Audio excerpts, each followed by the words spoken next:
कांग्रेस के साथ कुछ भी अच्छा नहीं हो रहा है। पार्टी हर राज्य में चुनाव हार रही है। राहुल गांधी कोई कमाल ही नहीं दिखा पा रहे हैं। वहीं राहुल गांधी की मुश्किलें भी अब लगातार बढ़ती जा रही है। हाल के दिनों में कोर्ट से जो खबरें आई है उसके बाद राहुल गांधी की चिंता जरूर बढ़ गई होगी। 11 साल पहले केंद्र की सत्ता गंवाने के बाद कांग्रेस राज्यों में भी सिकुड़ती चली गई। अपने दम पर केवल 3 ही राज्य हिमाचल प्रदेश, तेलंगाना और कर्नाटक की सत्ता तक ही सिमट कर रह गई कांग्रेस में नई उमंग भरने की कोशिश में राहुल गांधी तो खूब लगे हुए हैं, लेकिन हर बार उनके हाथ निराशा ही लग रही है।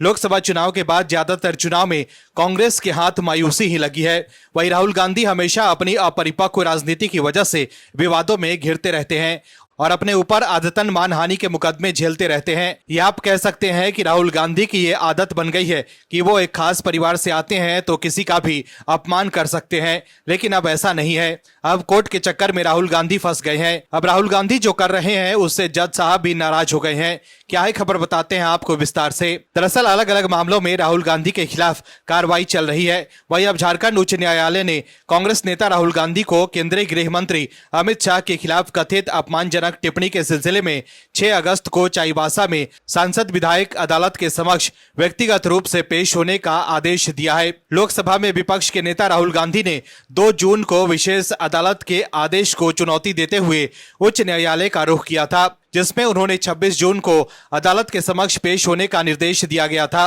वहीं राहुल गांधी के अधिवक्ता ने उच्च न्यायालय को बताया कि उनके मुवक्किल 26 जून को पेश नहीं हो सकेंगे और उन्होंने इसके स्थान पर 6 अगस्त की तारीख मांगी।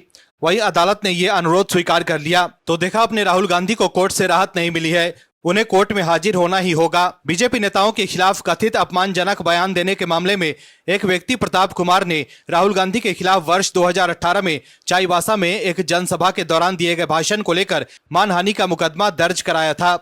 राहुल गांधी की याचिका में कहा गया था कि उन्होंने चाईबासा अदालत में व्यक्तिगत पेशी से छूट की मांग करते हुए एक याचिका दायर की थी, जो फिलहाल उच्च न्यायालय में लंबित है। निचली अदालत को यह जानकारी दी गई थी कि पेशी से छूट की याचिका उच्च न्यायालय में लंबित है। बावजूद इसके अदालत ने राहुल गांधी को कोई राहत नहीं दी और उन्हें व्यक्तिगत रूप से पेश होने का आदेश दिया। राहुल गांधी को इस मामले में आपराधिक अभियोजक का सामना करना पड़ रहा है, जिसमें आरोप है कि उन्होंने जानबूझकर अमित शाह की छवि धूमिल करने के उद्देश्य से कथित रूप से मानहानिपूर्ण बयान दिए थे। वहीं राहुल गांधी को लेकर एक दूसरे मामले में भी बड़ी खबर आई है। बीते सितंबर माह में अमेरिका यात्रा के दौरान कांग्रेस सांसद राहुल गांधी द्वारा भारत में सिखों को लेकर दिए गए बयान को लेकर अदालत में लंबित निगरानी याचिका पर सुनवाई हुई। विशेष न्यायाधीश MP MLA court Yuzvendra Vikram Singh की अदालत में विचाराधीन इस मामले में याचिकाकर्ता की ओर से राहुल गांधी की ओर से दाखिल आपत्ति पर अपनी प्रति आपत्ति दाखिल की। साथ ही उक्त प्रति आपत्ति की कॉपी राहुल गांधी की ओर से उनके अधिवक्ता अनुज यादव को भी रिसीव कराई गई। इस प्रति आपत्ति पर अपना पक्ष रखने के लिए राहुल गांधी के अधिवक्ता ने अदालत से समय दिए जाने का अनुरोध किया, जिसके बाद अदालत ने इस मामले में अगली सुनवाई के लिए 26 जून की तिथि नियत कर दी।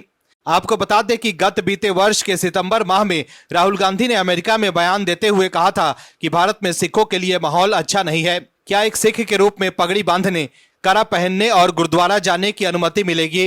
राहुल गांधी के इस बयान पर काफी विरोध हुआ था और उनके खिलाफ शिकायत दर्ज कराई गई थी। अब इस मामले में भी राहुल गांधी कानूनी कार्रवाई का सामना कर रहे हैं। इसके अलावा वीर सावरकर से लेकर मोदी सरनेम जैसे तमाम मामलों में अपने बयानों की वजह से राहुल गांधी बैकफुट पर हैं और कानूनी कार्रवाई का सामना कर रहे हैं। Bureau report OMH news. आप दर्शकों से विनम्र निवेदन है कि चैनल को सब्सक्राइब जरूर करें